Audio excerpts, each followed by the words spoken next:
Before we get started, we have a short message from our friends at Airwave Media. Hey there, I'm Tyler, the host of Wake Me Up, the only guided morning routine podcast. No matter how you'd like to start your day, Wake Me Up has something for everyone. Whether you'd like a calming meditation, some easy yoga and stretching to wake your body, or an inspirational talk to get you motivated for the day, you can find all of it on Wake Me Up. So trade the snooze button for an episode of Wake Me Up and see how your days change.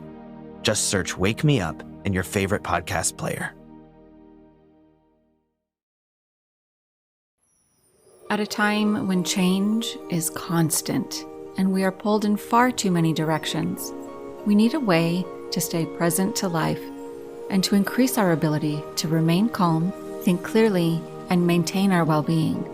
Many studies indicate mindfulness improves our mental, emotional, and physical health. On a Mindful Moment with Teresa McKee, you can learn how to practice mindfulness and enjoy its many benefits. Tune in for guided meditations and to hear tips and advice from some of the most respected experts in the fields of mental health and mindfulness. The world truly can be a better place. It all starts with a mindful moment.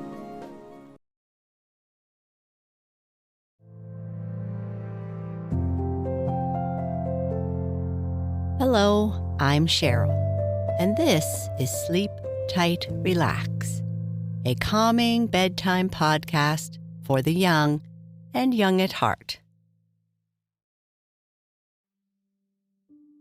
Our sleep story is the first chapter of the story of Alice in Wonderland. Alice is sitting beside her sister and is feeling bored. She has tried looking at her sister's book, but it has no pictures or conversations, and she wonders why her sister is even reading it. All of a sudden, Alice sees a white rabbit running by, wearing a waistcoat and looking at a watch.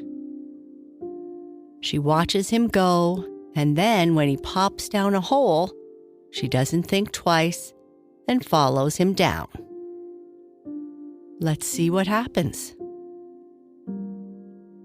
But before we continue with our story, let's start by breathing together. We can practice our deep breathing anytime or anywhere. But before bed, let's first turn down the lights, get comfortable, and make sure that everything feels as it should. We are going to do a series of deep, slow breaths. When you breathe in, be sure to breathe slowly through your nose. And when you breathe out, try to push all the air out of your lungs.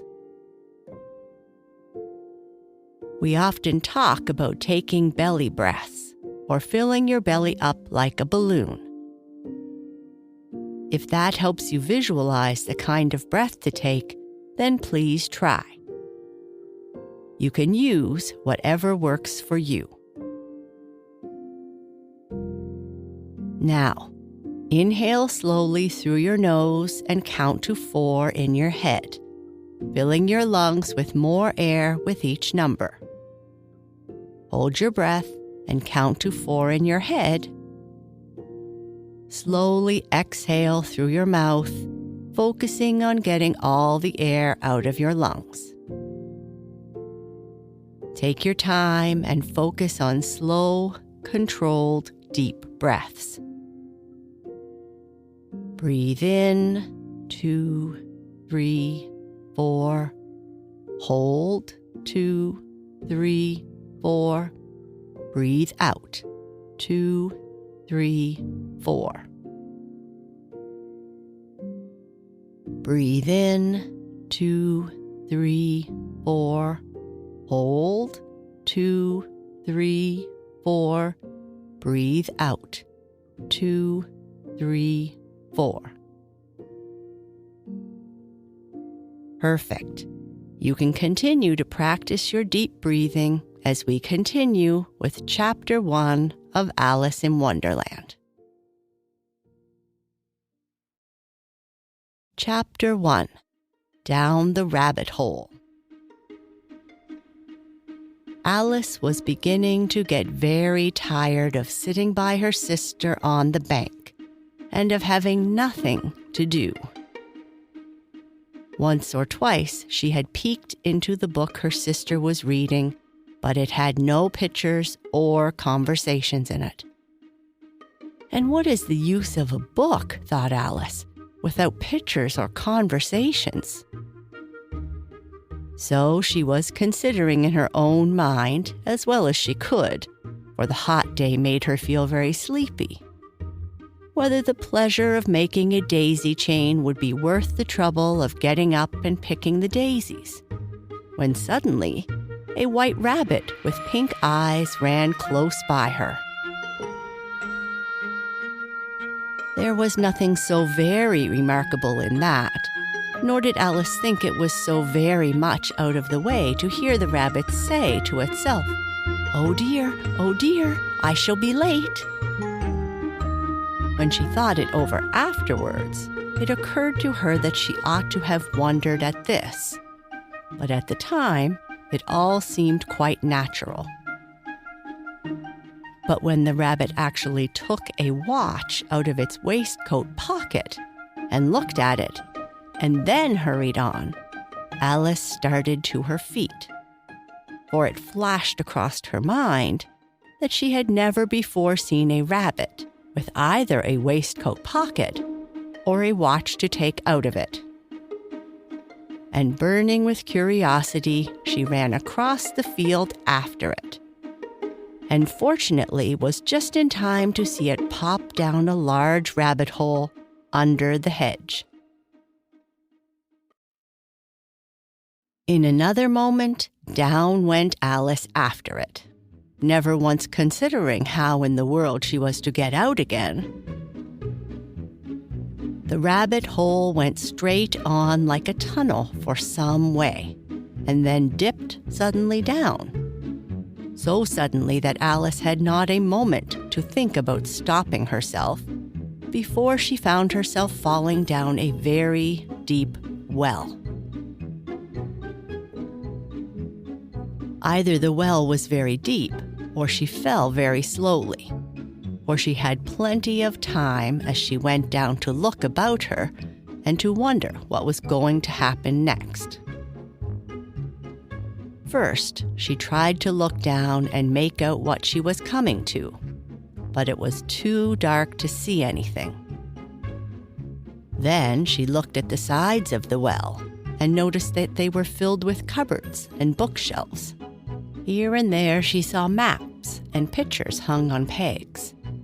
She took down a jar from one of the shelves as she passed. It was labeled orange marmalade. But to her great disappointment, it was empty. She did not like to drop the jar for fear of hitting somebody underneath, so managed to put it into one of the cupboards as she fell past it. Well, thought Alice to herself, after such a fall as this, I shall think nothing of tumbling downstairs.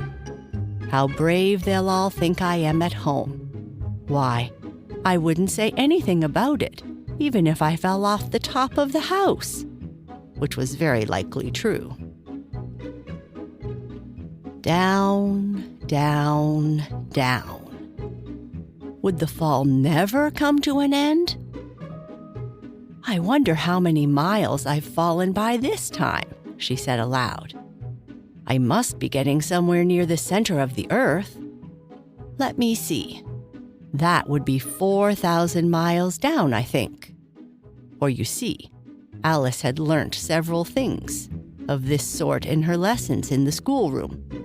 And though this was not a very good opportunity for showing off her knowledge, as there was no one to listen to her, still it was good practice to say it over. Yes, that's about the right distance, but then I wonder what latitude or longitude I've gotten to. Alice had no idea what latitude was, or longitude either, but thought they were nice, grand words to say. Soon she began again. I wonder if I shall fall right through the earth. The antipathies, I think." She was rather glad there was no one listening this time, as it didn't sound at all like the right word. "But I shall have to ask them what the name of the country is, you know. Please, ma'am, is this New Zealand or Australia?" And she tried to curtsy as she spoke. Fancy curtsying as you're falling through the air. Do you think you could manage it? And what a backward little girl she'll think me for asking. Nope, it'll never do to ask. Perhaps I shall see it written up somewhere. Down, down, down. There was nothing else to do, so Alice soon began talking again. "Dinah will miss me very much tonight, I should think." Dinah was the cat. "I hope they'll remember her saucer of milk at tea time. Dinah, my dear, I wish you were down here with me. There are no mice in the air, I'm afraid, but you might catch a bat, and that's very much like a mouse, you know. But do cats eat bats, I wonder?" And here Alice began to get rather sleepy, and went on saying to herself in a dreamy sort of way, "Do cats eat bats? Do cats eat bats? And sometimes, do bats eat cats?" For you see, as she couldn't answer either question, it didn't much matter which way she put it. She felt that she was dozing off, and had just begun to dream that she was walking hand in hand with Dinah, and saying to her very earnestly, "Now, Dinah, tell me the truth. Did you ever eat a bat?" When suddenly, thump, thump, down she came upon a heap of sticks and dry leaves, and the fall was over.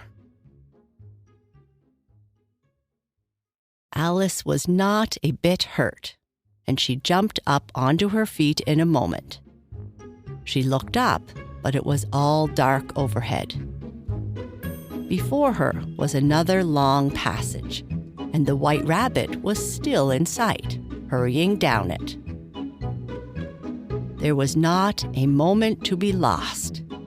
Away went Alice like the wind, and was just in time to hear it say as it turned a corner, "Oh, my ears and whiskers, how late it's getting!" She was close behind it when she turned the corner, but the rabbit was no longer to be seen. She found herself in a long, low hall, which was lit up by a row of lamps hanging from the roof. There were doors all around the hall, but they were all locked. And when Alice had been all the way down one side and up the other, trying every door, she walked sadly down the middle, wondering how she was ever going to get out again. Suddenly, she came upon a little three-legged table, all made of solid glass. There was nothing on it except a tiny golden key. And Alice's first thought was that it might belong to one of the doors of the hall. But alas, either the locks were too large or the key was too small. But at any rate, it would not open any of them. However, on the second time around, she came upon a low curtain she had not noticed before, and behind it was a little door about 15 inches high. She tried the little golden key in the lock, and to her great delight, it fit. Alice opened the door and found that it led into a small passage, not much larger than a mouse hole. She knelt down and looked along the passage into the loveliest garden you ever saw. How she longed to get out of that dark hall and wander among those beds of bright flowers and those cool fountains. but she could not even get her head through the doorway.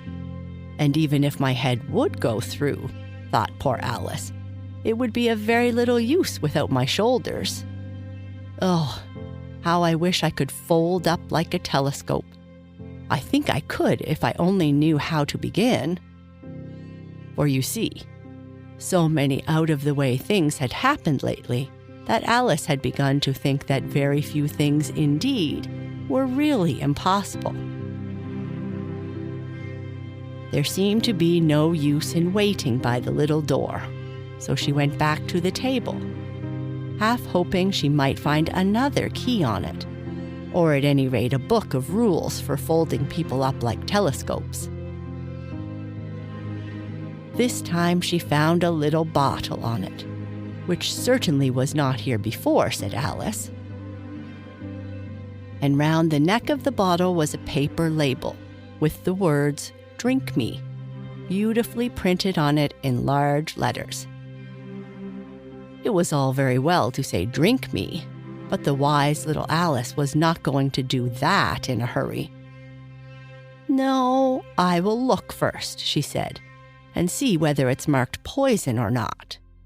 For she had read several nice little stories about children who had gotten burnt or eaten up by wild beasts and other unpleasant things, all because they would not remember the simple rules their friends had taught them, such as something hot will burn you if you hold it for too long, and that if you cut your finger very deeply with a knife, it usually bleeds.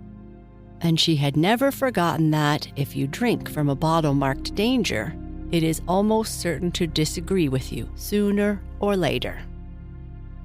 However, this bottle was not marked poison, so Alice ventured to taste it, and finding it very nice, it had in fact a sort of mixed flavor of cherry tart custard, pineapple, roast turkey, toffee, and hot buttered toast. She very soon finished it off. "What a curious feeling," said Alice. "I must be folding up like a telescope." And so it was indeed. She was now only 10 inches high, and her face brightened up at the thought that she was now the right size for going through the little door into that lovely garden. First, however, she waited for a few minutes to see if she was going to shrink any further. She felt a little nervous about this, for it might end, you know, said Alice to herself, in my going out altogether like a candle. I wonder what I should be like then. And she tried to imagine what the flame of a candle is like after the candle is blown out, for she could not remember ever having seen such a thing. After a while, finding that nothing more happened, she decided on going into the garden at once. But, alas for poor Alice, when she got to the door, she found she had forgotten the little golden key. And when she went back to the table for it, she found she could not possibly reach it. She could see it quite plainly through the glass, and she tried her best to climb up one of the legs of the table. But it was too slippery. And when she had tired herself out with trying, the poor little thing sat down and cried. "Come, there's no use crying like that," said Alice to herself, rather sharply. "I advise you to stop it this minute." She generally gave herself very good advice, though she very seldom followed it, and sometimes she scolded herself so severely as to bring tears into her eyes. And once, she remembered trying to scold herself for having cheated herself in a game of croquet she was playing against herself. For this curious child was very fond of pretending to be two people. But it's no use now, thought poor Alice, to pretend to be two people. Why, there's hardly enough of me left to make one respectable person. Soon her eye fell on a little glass box that was lying under the table. She opened it, and and found in it a very small cake, on which the words, "Eat me," were beautifully marked in currants. "Well, I'll eat it," said Alice. "And if it makes me grow larger, I can reach the key. And if it makes me grow smaller, I can creep under the doorway. So either way, I'll get into the garden, and I don't care which happens." She ate a little bit and said anxiously to herself, "Which way? Which way?" holding her hand on the top of her head to feel which way it was growing. And she was quite surprised to find that she remained the same size. To be sure, this generally happens when one eats cake, but Alice had got so much into the way of expecting nothing but out-of-the-way things to happen that it seemed quite dull and silly for life to go on in the common way. So she set to work, and very soon finished off the cake.